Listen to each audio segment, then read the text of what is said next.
Romancini aqui com mais um conteúdo novinho em folha para você. E hoje a gente vai falar sobre dívidas, que eu sei que é um problema que atormenta a maioria dos brasileiros. A gente vive numa população aí de aproximadamente 70, 75% de pessoas endividadas. E como faz parte da nossa missão, né, levar a educação financeira para o maior número possível de pessoas, a gente resolveu gravar um vídeo especificamente sobre dívidas e até esclarecer alguns mitos e verdades aí sobre o que é certo e o que não é com relação às dívidas e algumas dicas para você sair fora delas. Bom, antes de mais nada, se inscreva aqui no nosso canal se você ainda não se inscreveu, para você ficar por dentro de tudo que acontece aqui. Ativa o sininho das notificações. Toda segunda-feira às 18 horas a gente sobe um vídeo novo aqui no canal.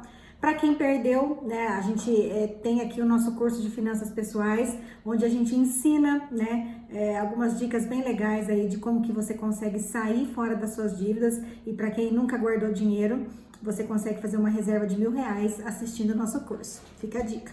Bom, pessoal, vamos falar de dívida, né? Dívida é uma coisa que parece que tá quase que inerente ao nosso DNA, né? Parece que a gente já nasce com dívida. Eu fico vendo, assim, conversando com as pessoas com quem eu atendo e com quem me procura para pedir ajuda. Hoje, por exemplo, nós estamos no mês de junho, né? Iniciando o mês de junho. E tem gente que já tem dívida para 2022, 2023, né? 2024, enfim. Por que isso acontece? Toda dívida é ruim? Não é toda dívida é ruim. Claro que o mais importante da dívida não é nem a dívida em si, né? É se você tem condições, se você tem educação financeira, se você tem controle financeiro sobre os recursos que você tem disponíveis, para que essa dívida não vire um problema, né? E para que tudo que você tenha que comprar, você tenha que comprar parcelado, correndo o risco de haver um imprevisto, uma perda de um emprego ou uma doença, enfim, algum imprevisto e que você não esteja preparado para isso. Então, vamos lá. Toda dívida é ruim? Não. Principalmente as dívidas imobiliárias. Quem aí não teve coragem, né, e não entrou e realmente não realizou o sonho da casa própria através do Minha Casa Minha Vida, por exemplo, que foi um programa que democratizou o acesso aí à moradia própria, à casa própria, enfim, muita gente conseguiu realizar esse sonho, mas por outro lado, muita gente também correu risco aí e até perdeu a sua casa porque não conseguiu pagar o financiamento, enfim, com juros bons, com parcelas boas que cabiam no orçamento, mas sem planejamento. Então, qual que é o passo a passo?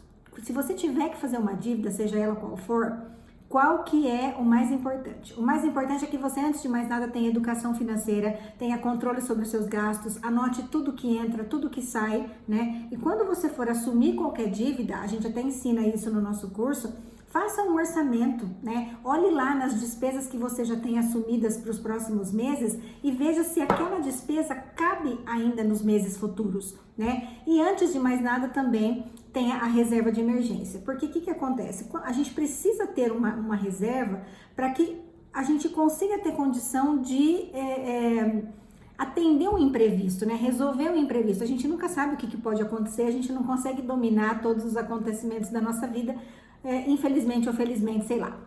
Mas enfim, quando a gente tem essa reserva de emergência, a gente consegue socorrer alguns momentos onde o salário diminui, a gente está vivendo em tempos de pandemia e as empresas estão fazendo acordos aí de pagamento de salários, onde alguém pode ir da sua família, da sua casa, e pode perder o emprego, enfim, onde o negócio que você tem aí, as vendas podem ter diminuído um pouquinho por conta da pandemia. Então até as empresas, e a gente fez um post no feed recentemente lá no nosso Instagram, se você ainda não segue, @economista Dani Romancini, falando também que a gente fala muito de reserva de emergência para pessoas físicas, mas é fundamental que as empresas também tenham reserva de emergência, né? Até para esses momentos onde a venda não acontece da maneira como a gente imagina e também com relação a imprevistos de despesas também que podem acontecer, né?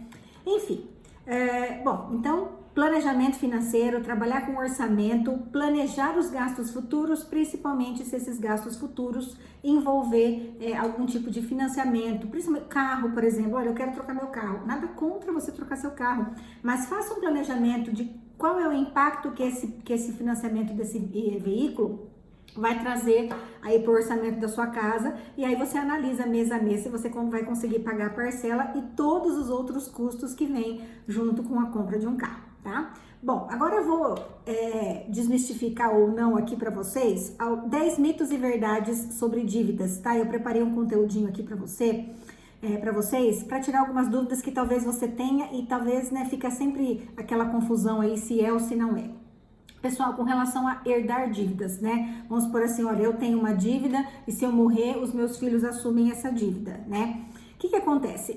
Na maioria dos casos, as dívidas não são passadas de pais para filhos, tá? A não ser que exista uma cláusula no contrato específico que você assinou com relação a essa dívida, que nesse contrato tá dizendo que você tá ciente de que se acontecer alguma coisa com você, você vai transferir essa dívida para os seus filhos, tá? Então fiquem atentos na hora que vocês assinarem qualquer tipo de contrato, de financiamento, de empréstimo, enfim, qualquer coisa, se existe essa cláusula dizendo que você transfere, se acontecer alguma coisa com você, você transfere para os seus filhos, porque se tiver essa cláusula, não tem para onde correr. Bom, transferência de dívida, pessoal. A transferência de dívida, a gente não consegue transferir dívida para outra pessoa, tá? Então isso é mentira. Você não consegue transferir uma responsabilidade que é sua para outra pessoa, tá? Então isso é mito, não existe.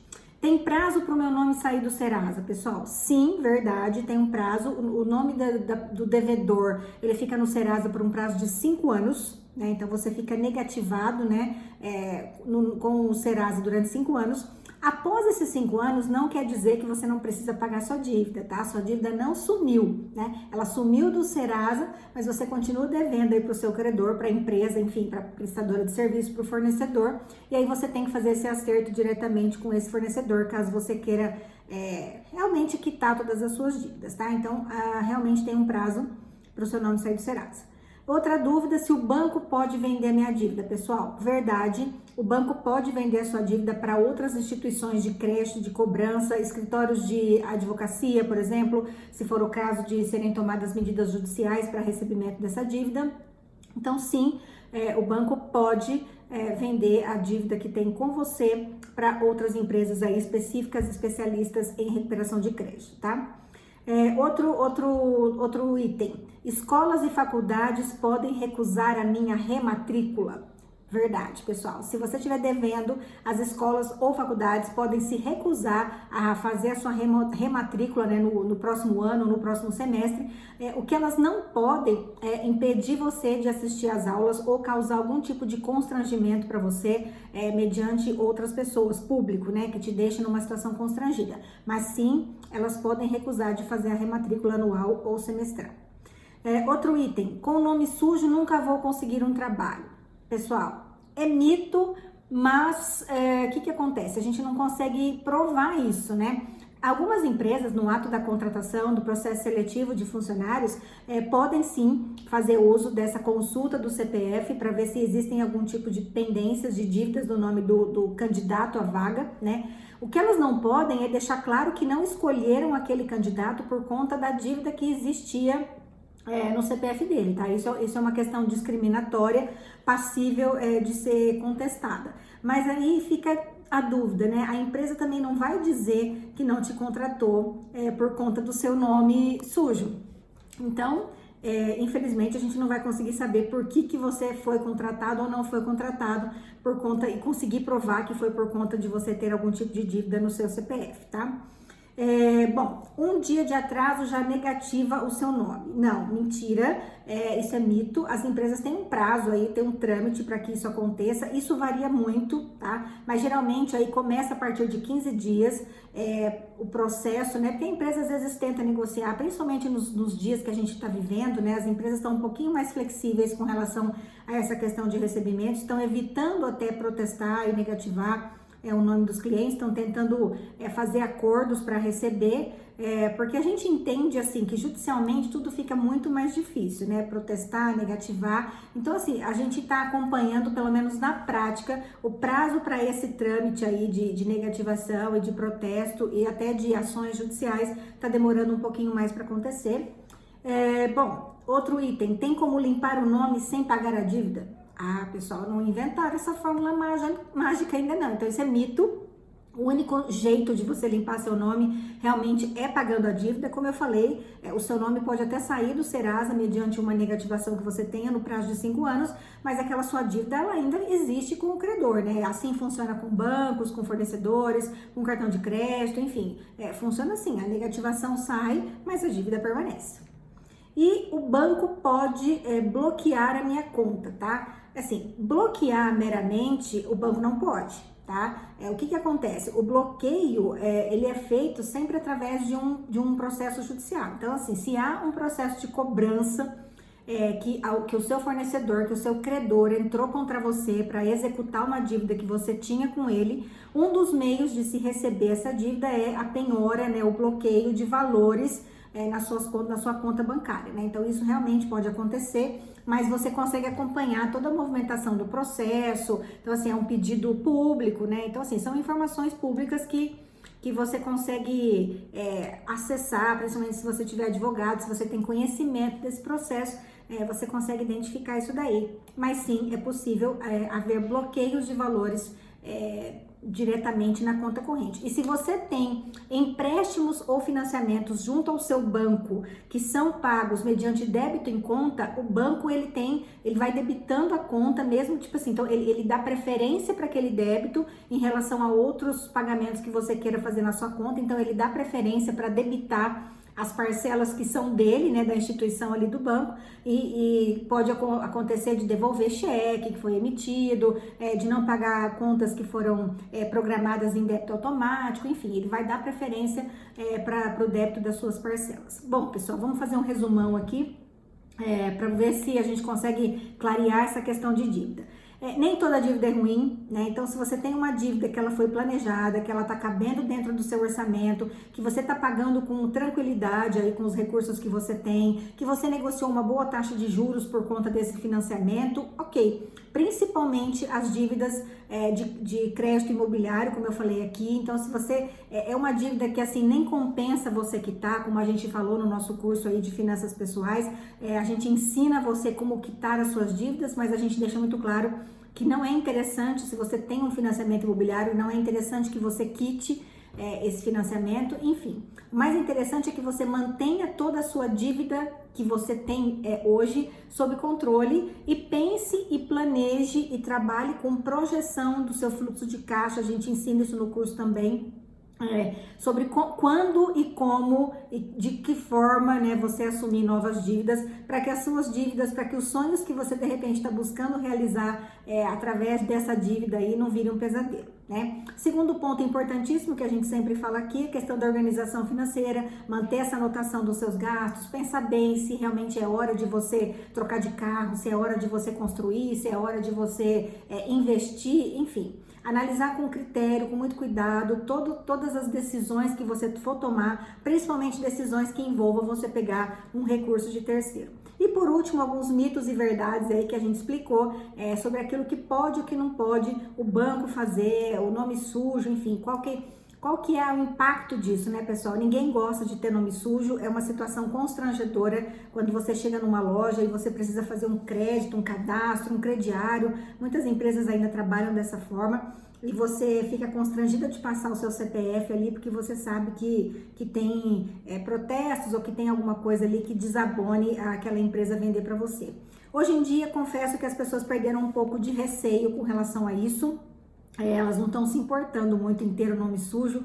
Isso é uma questão que me preocupa muito, porque é uma questão de mentalidade, né? Parece que, eu sempre falo assim, mesmo as pessoas que são mais honestas e que sempre se preocuparam em manter o nome limpo, se estão numa situação financeira difícil, né, por uma crise ou em decorrente da própria pandemia, e vem a primeira negativação é a mais impactante que a pessoa tem na vida, né? Nossa, sujou meu nome, protestou meu nome, o meu nome foi pro Serasa, enfim. O primeiro impacto é o pior possível, porque aquela pessoa fala assim, nossa, eu nunca devia, eu nunca tive nome sujo. Então, assim, ela se sente a pior das pessoas. Mas se ela não consegue ajustar aquela mentalidade naquele momento, e ela entende que, tipo assim, a vida dela continua mesmo com essa restrição, mesmo com essa negativação, isso é um perigo. Porque ela entende que ela pode levar a vida dela dessa forma e ela passa a se importar menos com essa questão da negativação do nome. Então isso fica muito ruim, apesar de que assim, a Serasa tem excelentes programas aí de recuperação de crédito,